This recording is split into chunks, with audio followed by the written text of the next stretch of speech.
Oke, pada video pembelajaran kali ini, saya akan memaparkan materi tentang pajak bumi dan bangunan.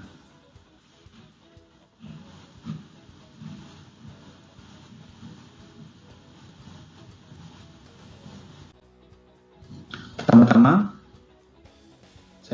tujuan pengajaran kita pada materi kali ini adalah memperkenalkan tentang pajak bumi dan bangunan tentunya, baik dari sisi formal maupun sisi material. Karena kita tahu bahwa pajak berdasarkan undang-undang, maka bisa dibagi menjadi dua tipe pengaturan, yang bersifat formal, yang sifatnya administratif, baik dari pendaftaran, penetapan pajak, pembayaran upaya hukum, serta juga ketentuan yang bersifat material, yaitu tentang subjek pajak, cara penghitungan, dan seterusnya. Untuk kepentingan pengajaran ini, maka kita bagi bahwa untuk ketentuan yang bersifat formal akan dijelaskan sampai tengah semester, sedangkan pembahasan tentang penghitungan PBB dan seterusnya atau yang bersifat material akan dibahas setelah UTS. Apa sih pajak? Ya, seperti teman-teman sudah tahu dan sudah temui di materi pajakan lainnya, bahwa pajak adalah konsesi wajib. Artinya jika tidak membayar, negara dapat mengenakan denda. Ya, yang sifatnya memaksa. Artinya ini bukan sumbangan berdasarkan kerelaan seseorang, tapi merupakan paksaan yang harus didasarkan pada undang-undang. Artinya, tanpa ada ketentuan, tanpa ada undang-undang, maka pajak tidak dapat dipungut. Kemudian kriteria berikutnya adalah tidak mendapatkan imbalan secara langsung. Ya, artinya, jika wajib pajak membayar pajak, maka bukan berarti setelah membayar pajak, wajib pajak mendapatkan fasilitas tertentu dari pemerintah. Misalnya PBB. Seseorang yang membayarkan PBB atas propertinya, maka tidak ada imbal balik secara langsung kepada si wajib pajak. Misalnya apakah jalan di depannya rumahnya langsung diperbaiki? Oh, nggak ada.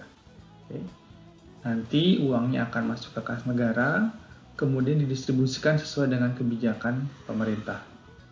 Kemudian digunakan untuk sebesar-besarnya kemakmuran rakyat. Saya rasa ini yang menjadi perbedaan antara pajak di zaman dahulu, zaman kerajaan dulu, dan pajak di zaman modern. Bahwa pajak dulu dipungut untuk kepentingan raja-raja, untuk membiayai istana, sedangkan saat ini pajak dikumpulkan kemudian dikembalikan kepada rakyat. Sedangkan PBB, apa sih PBB? Nggak ada definisi khusus yang mengatur mengenai apa itu pajak bumi dan bangunan. Sama halnya apa sih definisi PPH atau PPN.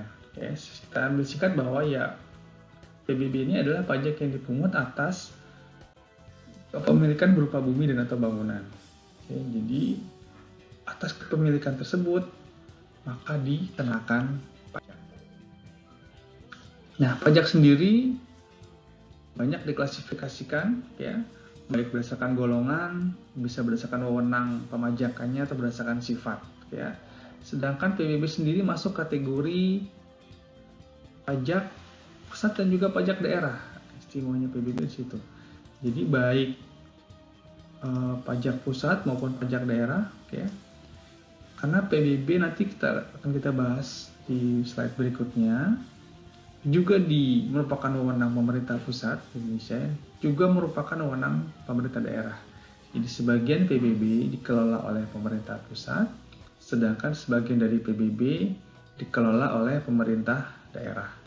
Sementara itu, PBB juga termasuk pajak objektif. Apa itu pajak objektif? Yaitu pajak yang dikenakan atas objeknya, tanpa memperhatikan keadaan subjek pajak. Berbeda dengan PPH. PPH melihat keadaan subjek pajaknya. Jika subjek pajaknya punya penghasilan, maka dia dikenakan pajak. Berbeda dengan PBB. Selama kepersyaratan objektifnya terpenuhi, maka tidak melihat keadaan si subjek pajaknya.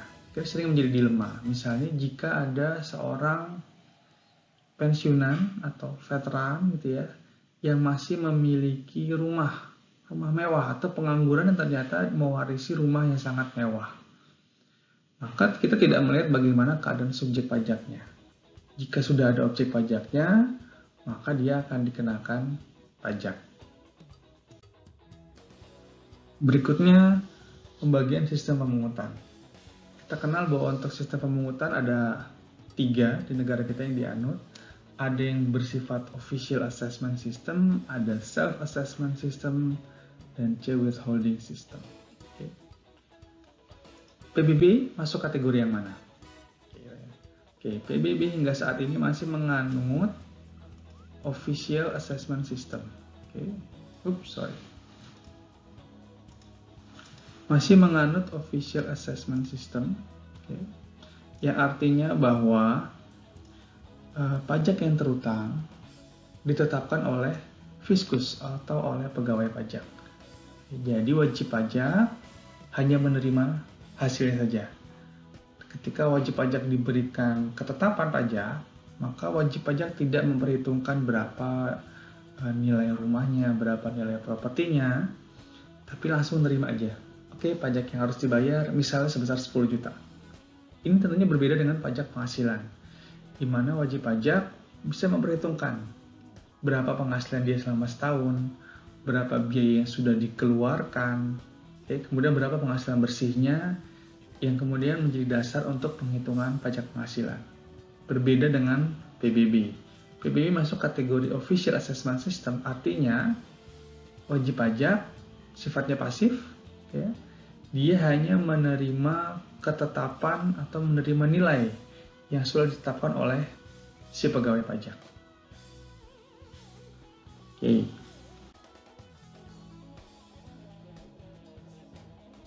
PBB merupakan salah satu pajak yang paling tua dalam sejarah perpajakan di dunia, mulai dari zaman kuno, mulai dari zaman Mesir kuno, Cina kuno, zaman Babilonia, pajak atas bumi dan bangunan ini sudah dikenal, tentu saja dengan nama yang berbeda-beda. Ada yang pajak hasil bumi, pajak bumi, dan sebagainya. Misalnya Romawi, dari zaman kerajaan Romawi sudah mulai melakukan pemungutan pajak properti. Jadi para penduduk dari kerajaan Romawi itu sudah diharuskan membayar pajak properti atas nilai tanah, baik yang digunakan untuk tempat tinggal maupun untuk peternakan dan pertanian. Tarifnya pada masa itu umumnya sekitar 1% dari nilai properti.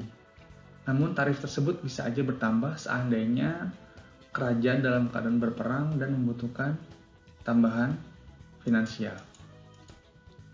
Kemudian di zaman pertengahan itu zaman kerajaan Inggris itu juga sudah mulai dikenakan atau sudah mulai dikenal pajak atas properti.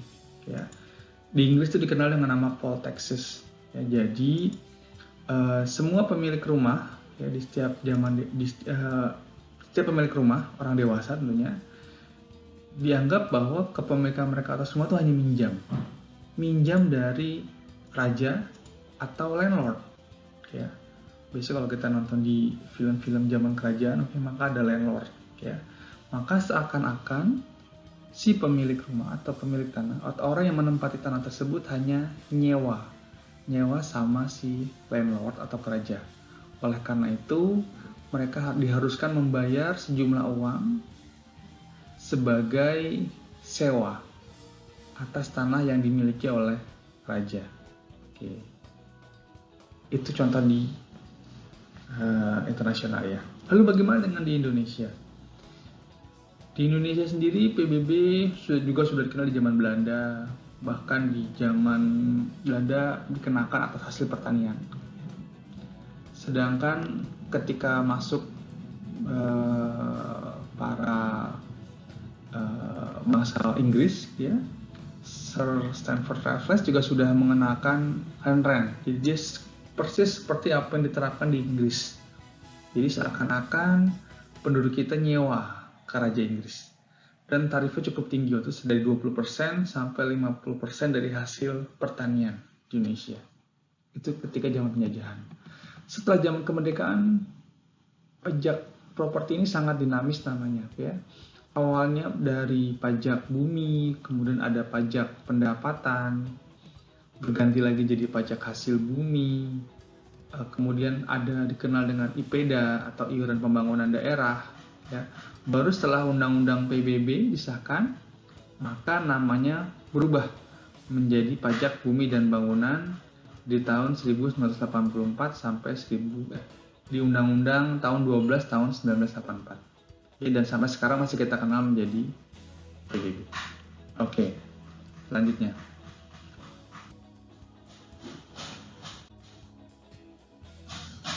Kenapa sih PBB perlu dikenakan? Oke, ini landasan filosofi tercantum dalam undang-undang dan juga dalam naskah akademis, ya, bahwa semua orang yang memiliki bumi atau bangunan dianggap memiliki keuntungan atau mendapatkan manfaat, ya. Bisa mendapatkan penghasilan, misalnya disewakan, atau juga mendapatkan kedudukan sosial ekonomi yang lebih tinggi. Orang yang memiliki rumah di daerah yang mahal, Kelapa Gading misalnya, berbeda dengan orang-orang yang punya rumah di daerah sekitar Jakarta. Jadi kepemilikan bumi dan bangunan itu selain memberikan keuntungan, juga memberikan posisi secara sosial ekonomi yang lebih tinggi. Oleh karena itu, negara bilang bahwa wajar jika negara mengenakan pajak atas kepemilikan bumi dan bangunan tersebut. Oke. Dianggap sebuah kewajaran. Kemudian tadi kita bilang bahwa PBB itu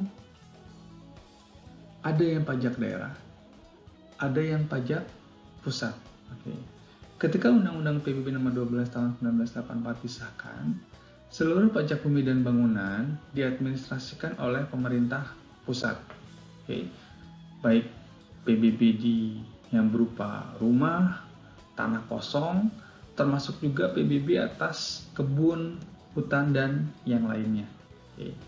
Namun, dengan disahkannya Undang-Undang nomor 28 tahun 2019, Undang-Undang nomor 28 tahun 2009, selain itu juga dengan semangat adanya otonomi, penguatan otonomi daerah, ya, atau desentralisasi fiskal, maka sebagian dari PBB ini kewenangannya dialihkan ke pemerintah daerah.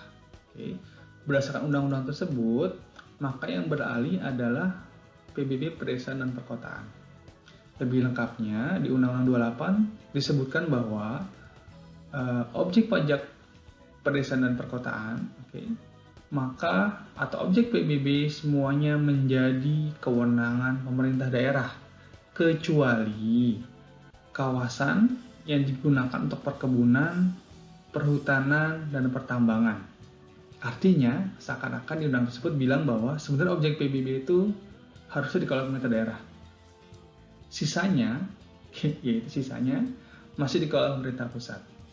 Apa? Yaitu yang dikecualikan dari objek pemerintah daerah, yaitu kawasan yang digunakan untuk perkebunan, perhutanan, pertambangan, dan nanti kita akan berkenalan dengan PBB sektor lainnya. Jadi saat ini ada dua pihak yang berwenang untuk mengadministrasikan PBB, yaitu jadi pemerintah daerah dan pemerintah pusat. Saya harap teman-teman memperhatikan, jangan sampai nanti jika ada kerabatnya bilang saya mau bayar PBB nih, ya. Kemudian teman-teman bilang oke, nanti saya bantuin, saya anterin ke KPP. Itu salah, teman-teman. Ya, saat ini PBB P2, PBB atas rumah sudah dikelola oleh pemerintah daerah masing-masing. Jadi yang mengelola adalah unit Bapenda atau DKAD. Artinya ini adalah pengelola keuangan di masing-masing daerah, bukan lagi di pemerintah pusat, baik pengaturan maupun implementasi dari peraturan tersebut. Oke. Lalu apa objek PBB? Apa sih yang dikenakan PBB itu? Oke. Di Undang-Undang PBB di pasal 1 menjelaskan bahwa bumi itu adalah, bahwa objek PBB itu bumi dan bangunan. Oke. Namanya aja pajak bumi dan bangunan. Maka objeknya adalah bumi dan bangunan. Kemudian di Undang-Undang PBB bilang bahwa bumi itu apa? Bumi itu adalah permukaan bumi serta tubuh bumi yang ada di bawahnya. Oke. Berarti bumi yang terlihat oleh mata kita, serta yang ada di bawahnya, lapisan bumi. Bahkan di penjelasannya dijelaskan bahwa permukaan bumi itu meliputi tanah dan perairan pedalaman serta laut wilayah Indonesia. Artinya, maka seperti teman-teman ada di gambar bahwa ya semua yang terlihat itu merupakan objek PBB. Oke? Mungkin kecuali si matahari atau bulan ini. Ya. Baik permukaan bumi, semua permukaan bumi, baik yang di daratan maupun perairan, itu adalah objek PBB. Oke. Termasuk juga tubuh bumi yang ada di bawahnya. Oke, jadi tubuh bumi ini yang ada di bawahnya, oke, maka dia termasuk kategori objek PBB. Ya. Jadi tadi permukaan bumi dan juga tubuh bumi yang ada di bawah. Kemudian bangunan. Objek PBB itu adalah bumi dan bangunan. Bangunan didefinisikan sebagai konstruksi teknik yang ditanam atau dilekatkan secara tetap pada tanah dan atau perairan. Oke, contohnya, kalau pada tanah ya rumah, apartemen, hotel. Maka untuk kasus PBB yang akan kita bahas adalah pabrik, perkebunan, perhutanan, ya, di kawasan pertambangan, termasuk juga kilang minyak lepas pantai.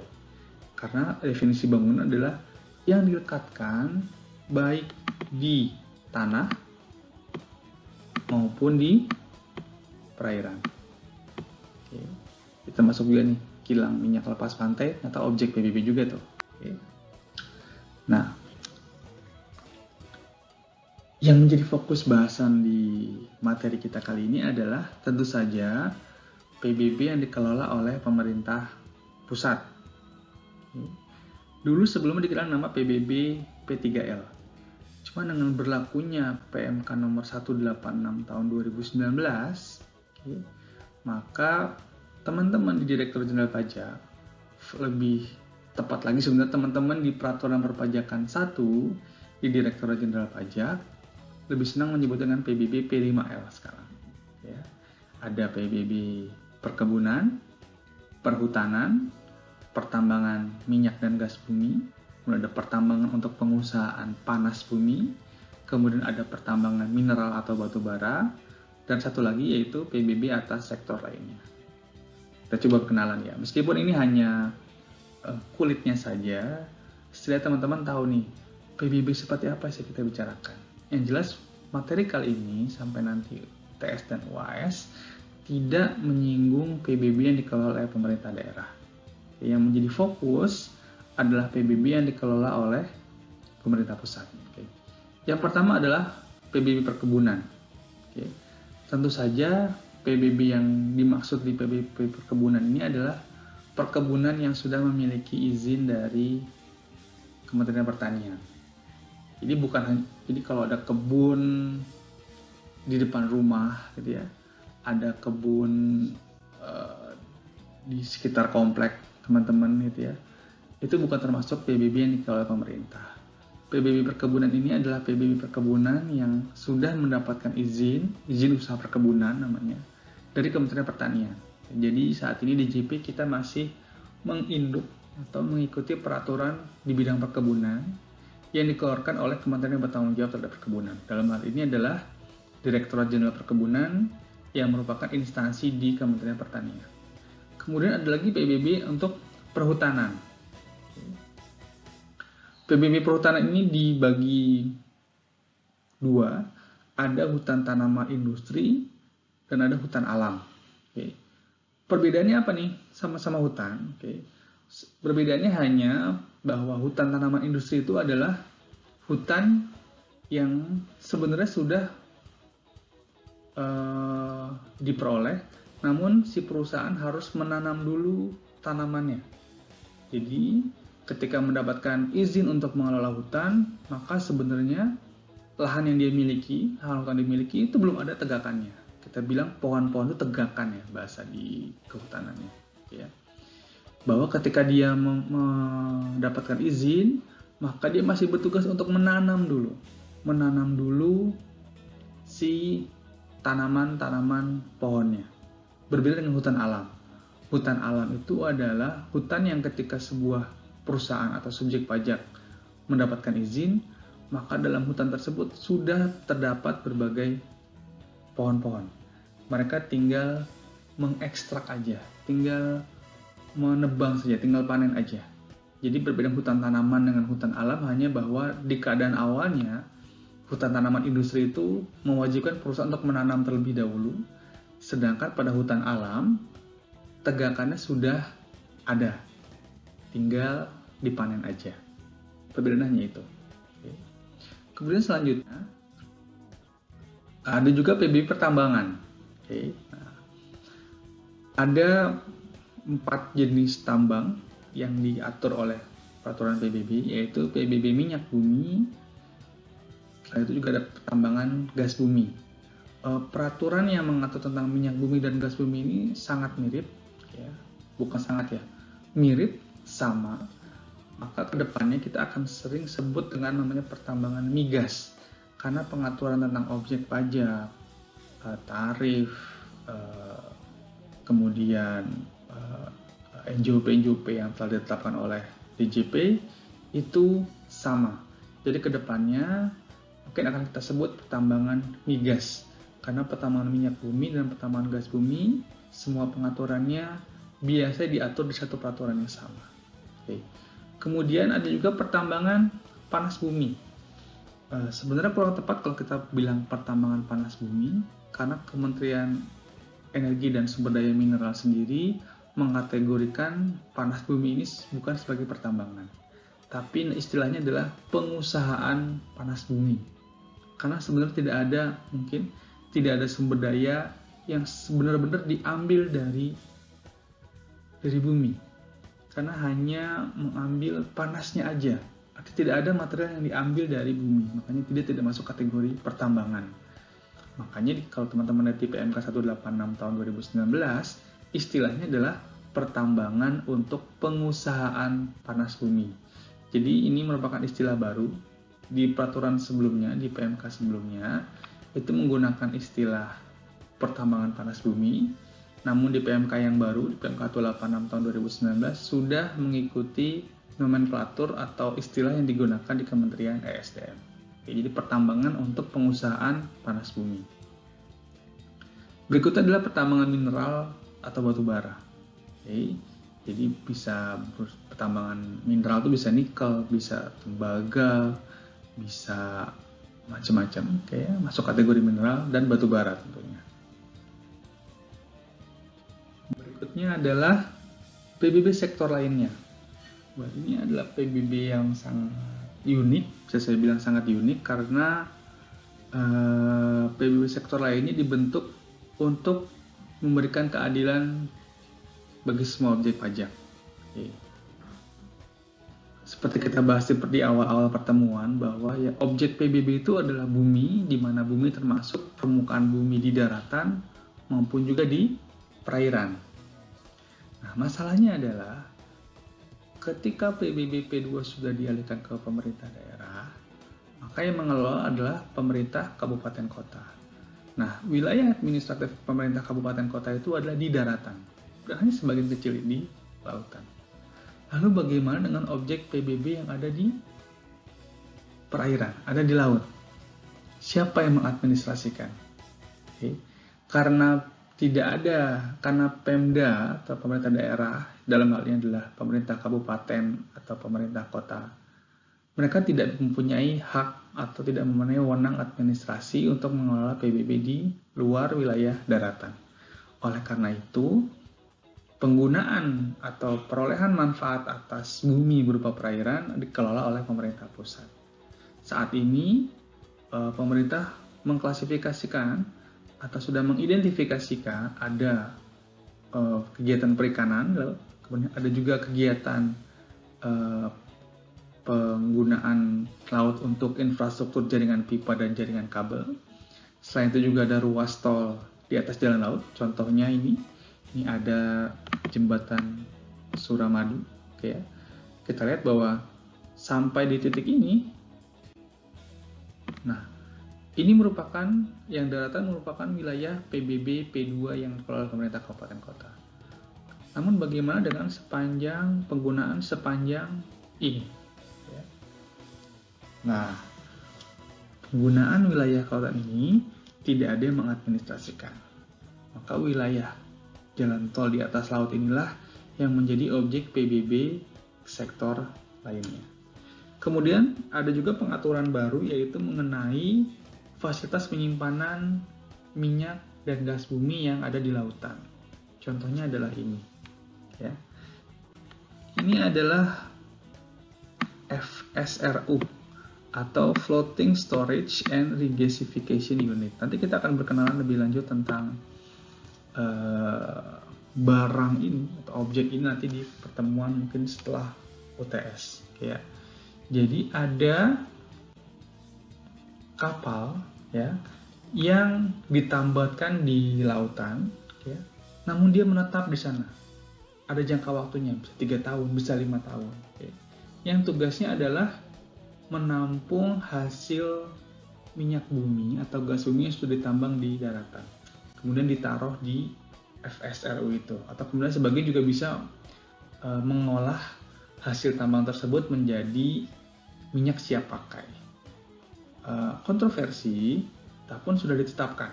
Sebelum ada PMK ini, masih terjadi perdebatan apakah FSRU ini merupakan objek PBB atau enggak.